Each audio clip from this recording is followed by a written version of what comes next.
بسم الله الرحمن الرحيم الحمد لله وكفى والصلاة والسلام على الحبيب المصطفى صلى الله عليه وعلى آله وسلم تسليما كثيرا. صل وسلم على محمد. إن الله وملائكته يصلون على النبي يا أيها الذين آمنوا صلوا عليه وسلموا تسليما. رب اشرح لي صدري ويسر لي أمري واحلل عقدة من لساني يفقه قولي. إخواني أخواتي, mes frères et sœurs, أبنائي بناتي, mes fils et mes filles, أصدقائي صديقاتي, mes amis et mes amis, أعدائي عدواتي, mes ennemis et mes ennemis, je vous aime tous au nom d'Allah. Et je rêve, éveillé, de vous voir dans un bonheur ultime. J'apprends beaucoup de vous. Et j'essaie accessoirement de vous apporter des petites choses qui peuvent vous aider dans votre vie, Inch'Allah. Et dans votre mort aussi. Assalamu alaikum wa rahmatullahi wa barakatuh. Mes frères et sœurs non musulmans, vous avez tout ce qu'il faut. Il vous manque juste la sincérité, la volonté. Lancez votre recherche sincère et vous allez trouver Allah, la religion d'Allah, la parole d'Allah, le prophète d'Allah, les prophètes d'Allah, et vous allez vous réconcilier avec vous-même et avec votre vie. Qu'Allah vous accorde la guidée. Ses délices. Un frère me dit: Salamu alaykum ya akhi Mustafa. Qu'Allah Azza wa Jal exauce toutes tes invocations ainsi que celles de nos frères et sœurs. Amin ya Rabbal Alamin.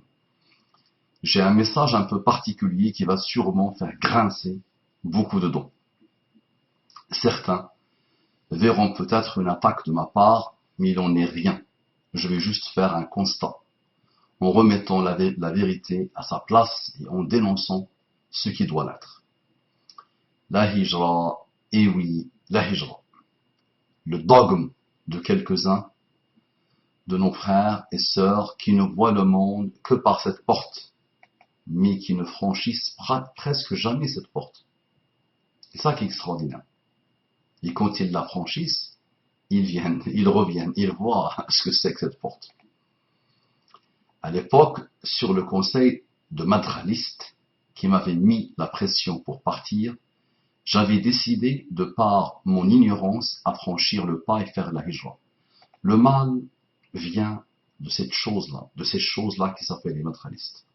Je n'ai pas visité une mosquée, en France ou en Belgique, sans que les gens me disent: les madralistes font le fitna, font la discorde. Et la dernière, c'est encore une récente en Île-de-France, où les responsables m'ont dit: il y a une grande fitna causée par des gamins de 17-18 ans, subhanallah, des choses qui ne connaissent rien à rien, qui n'ont aucune éducation.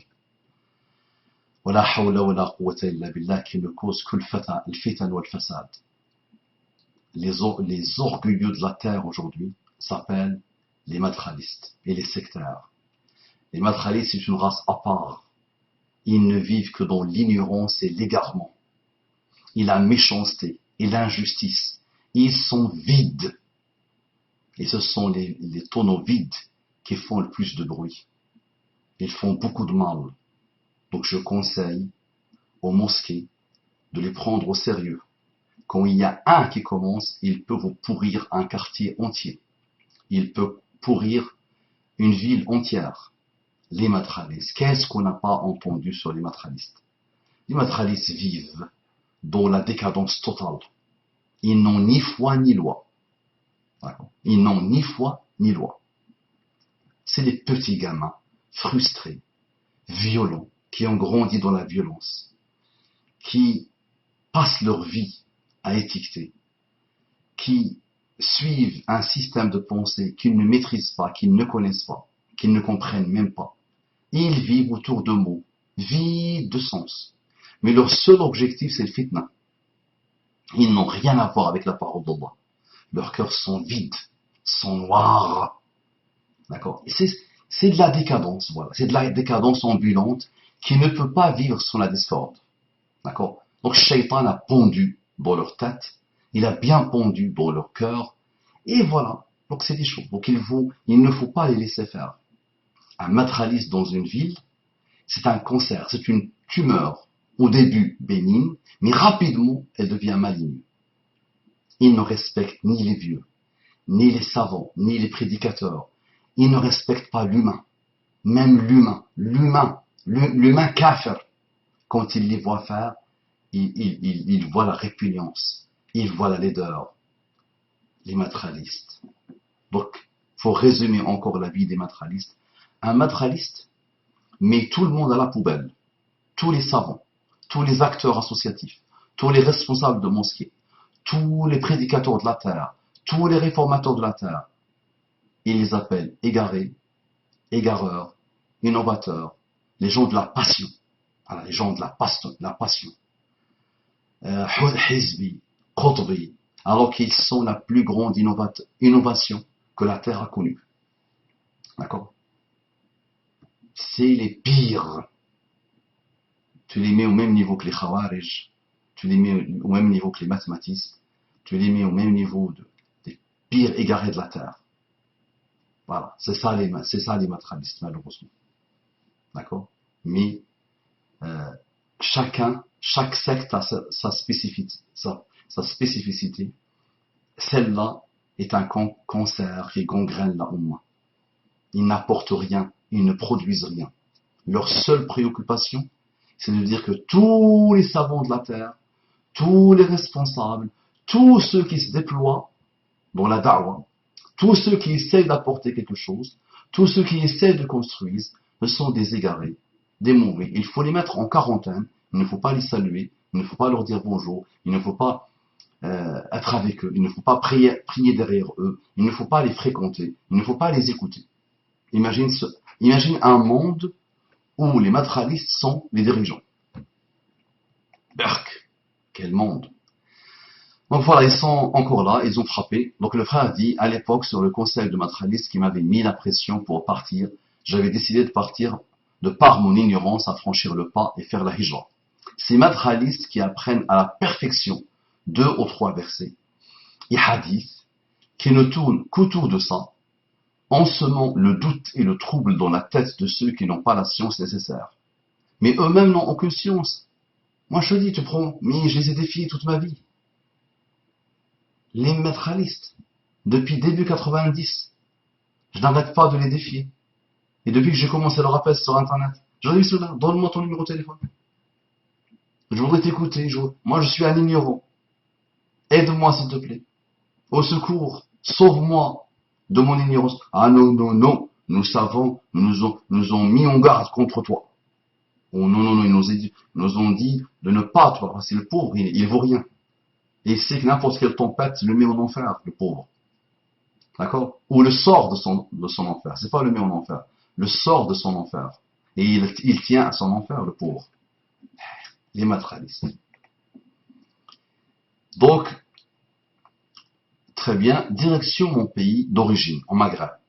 En quelques jours, je me suis rendu compte qu'à part l'adhan, il n'y a réellement pas d'islam, ou du moins pas plus qu'en France.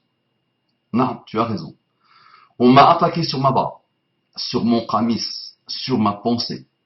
Personne ne comprenait pourquoi j'étais autant accroché à la religion, sauf quelques frères très très rares. On m'avait surnommé Mutashaddid, celui qui s'accroche. Mutashaddid, c'est l'extrémiste, le dur, le fondamentaliste. J'ai entendu la pire des phrases de la bouche d'un frère.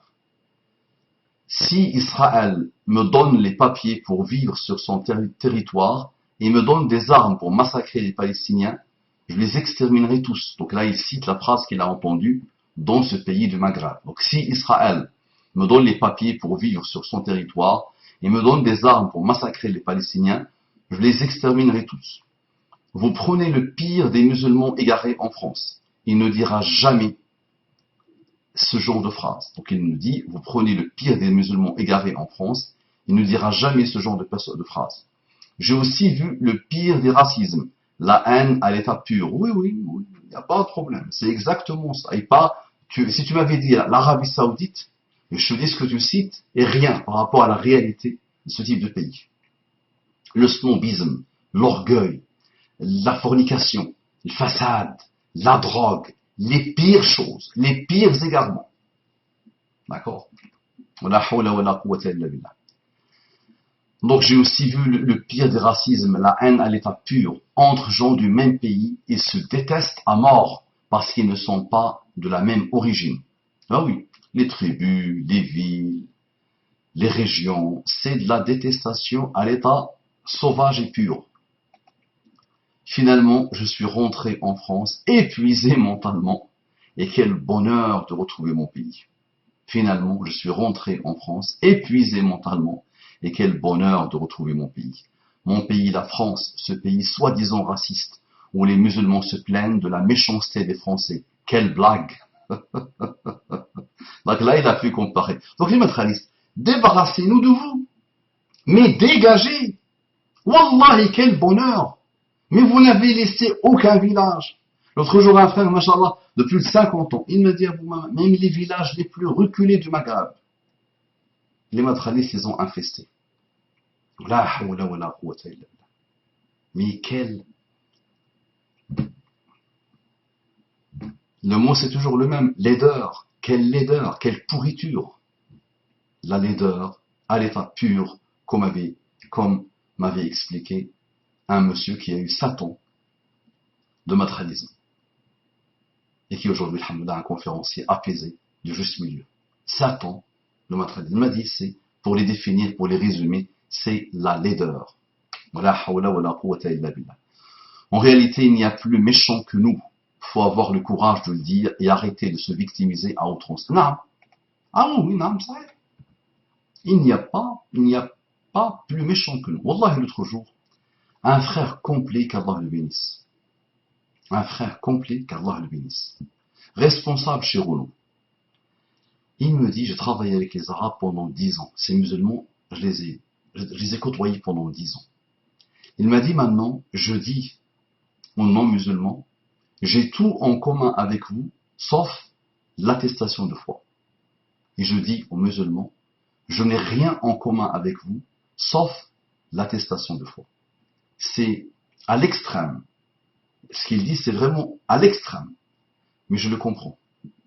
Il parle finalement des comportements des gens, de ce qu'il observe. Il voit des bassesses chez ces pseudo-musulmans, wallahi, que le pire des kuffars n'ose pas faire dans le cadre du travail. Et moi-même, j'ai côtoyé dans le cadre de travail, salarié, et je les ai encadrés, et je les ai vus, et je les ai côtoyés, et j'ai étudié avec, et je sais ce que ça vaut. Voilà, la shay. Donc, ils s'appellent musulmans. D'accord? Ils ont trouvé une mode musulman qui se résume à un paraître. Mais quand tu vois l'intérieur et le comportement, l'intérieur est noir, sombre comme les ténèbres. Et ça se reflète au niveau des comportements. Des comportements. Illa man rahima rabbi. Menteurs, sauf ceux qui ont eu la miséricorde d'Allah. Et ça c'est une denrée très rare. Qui ne mentent pas. La miséricorde d'Allah est partout. Mais les gens ne la veulent pas. Les musulmans la refusent. Les engagements, voilà, rien. Mensonge total, ça ne s'engage jamais. Ça trahit l'engagement. Mais ce que tu veux comme méchanceté et bassesse, tu le trouves chez ces gens qui se prennent pour des musulmans alors qu'ils n'ont de l'islam que le nom. Et ça a été dit depuis très longtemps. Par Mohammed Abdou et par d'autres. Je suis parti dans un pays non musulman, j'ai trouvé l'islam et je n'ai pas trouvé les musulmans. Et j'ai quitté mon pays, j'ai laissé les musulmans, mais pas l'islam. Donc là, mais il y a des comportements excellents, subhanallah, chez nos frères en humanité, qui sont le cœur même de l'islam, mais nous qu'on ne veut pas connaître, qu'on ne veut pas reconnaître, qu'on ne veut pas adopter. Donc il faut vraiment que chacun de nous travaille sur lui-même parce que c'est vraiment une honte totale. La hawla wa la quwwata illa billah. Mais le khair est dans la umma de Muhammad sallallahu alayhi wa sallam. Toujours le rappeler. Dans la umma de Muhammad sallallahu alayhi wa sallam, le khair est là. Mais les musulmans doivent se remettre en cause. Chacun, à titre individuel d'abord, doit se remettre en cause. Il connaît parfaitement sa bassesse, il connaît parfaitement les dégâts qu'il a en lui, et chacun de nous doit commencer à se rectifier et doit entamer son repentir sincère parce que la majorité n'ont même pas entamé le repentir sincère. Et ils se disent musulmans. C'est une mode. C'est une expression d'une frustration. C'est une démagogie, une idéologie malheureuse. Donc le frère me dit, regardons-nous notre comportement. Bien sûr que non. Il est plus facile d'accuser. Donc il pose la question, regardons-nous notre comportement? Point d'interrogation. Bien sûr que non. Il est plus facile d'accuser son voisin que de se regarder dans une glace et se remettre en question. Les Français ne sont pas plus racistes que nous, sauf que eux ne connaissent pas l'islam réellement pour la plupart d'entre eux. Ils sont conditionnés par leur élite, qui leur montre une mauvaise image de l'islam. Faut avouer que nous, musulmans, nous les aidons pas mal, ces médias. Vous ne trouvez pas? Oui. Ah oui, c'est. Moi, je vous dis franchement, nous leur avons donné le bâton pour nous battre. Et moi je dis, Shaitan part au Bahamas, il se met sur un hamac, d'accord, au moment du crépuscule de soleil, machallah, il se repose. Il n'a même pas besoin de travailler. Les musulmans se suffisent à eux-mêmes dans la décadence. Ils sont capables de continuer tranquille le chemin tracé par Shaitan, tracé par leur âme malheureuse. Qu'Allah nous guide et qu'Allah guide nos frères. Mais c'est une décadence étonnante, subhanallah. D'accord? Donc, non, ce que tu dis est véridique, sahih. Et les médias ont besoin de parler. Dans tous les pays, les médias ont besoin de parler. Blablabla, blablabla, à longueur de journée, parce que le peuple veut ça, en plus. Parce que ça occupe le peuple. Ça hypnotise le peuple. Ça anesthésie le peuple. Donc les médias, c'est le marché de l'offre et la demande.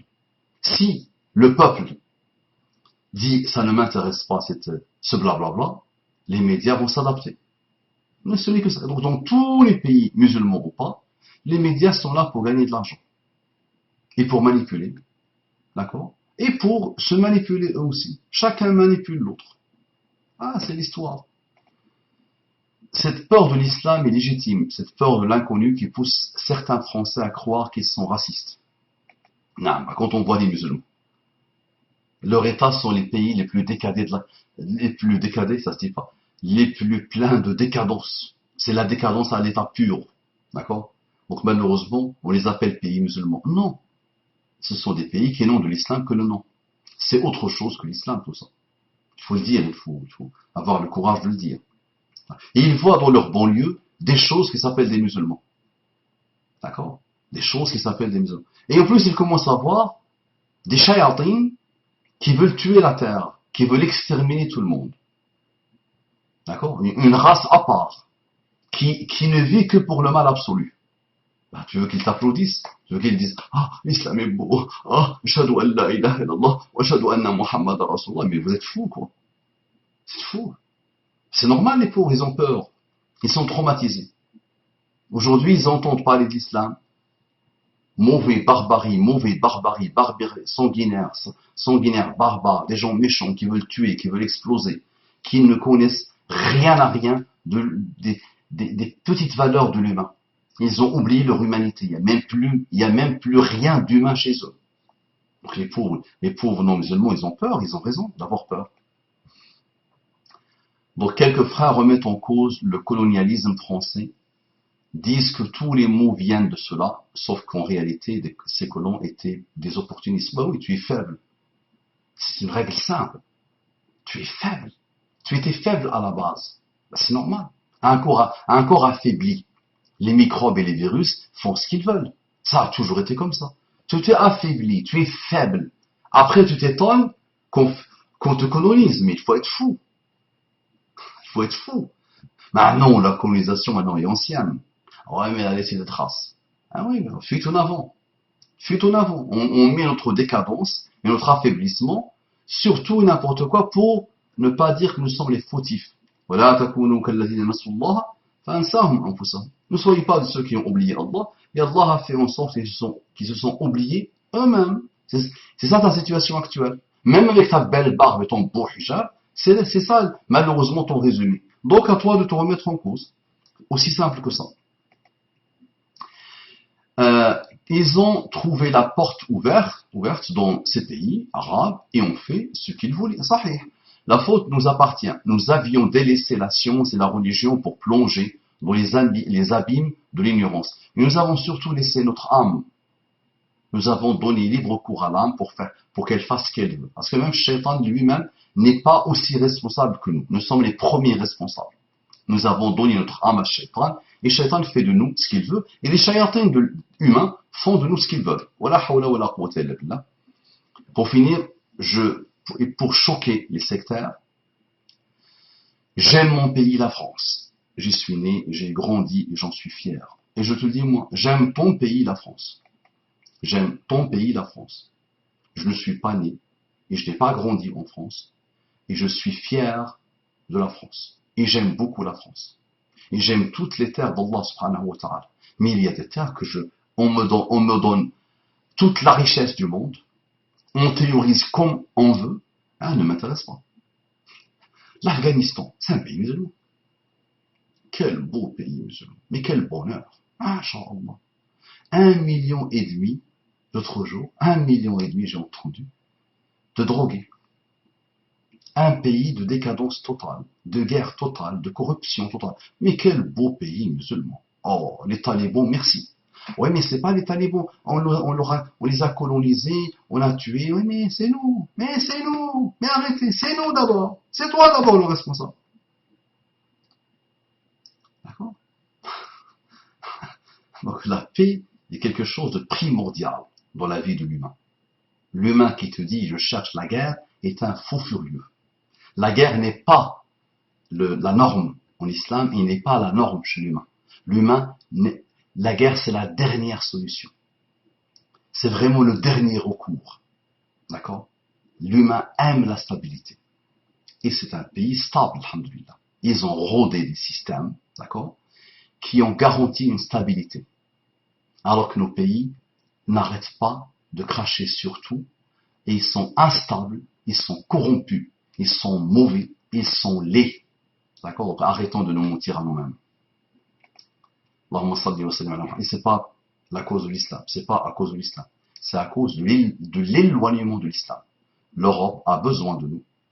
N'importe quel coin de la terre a besoin de l'islam. Non, mais l'islam pur. Le retour vers Allah subhanahu wa ta'ala. Le repentir sincère. D'accord? Et donc ça, c'est... Pour finir et pour choquer les sectaires, j'aime mon pays, naam. PS, en réponse aux frères qui ne voulaient pas manger en compagnie de Français, j'ai préparé un couscous à la maison et j'ai invité une dizaine de collègues de travail. Au travail, on s'est régalé. Tu as raison. C'est comme ça qu'il faut faire. Tu as raison, Habibi. Invite-les. Sois gentil avec eux. Sois doux avec eux. Vous appartenez au même pays. Vous avez les mêmes intérêts. Ce sont tes frères en humanité.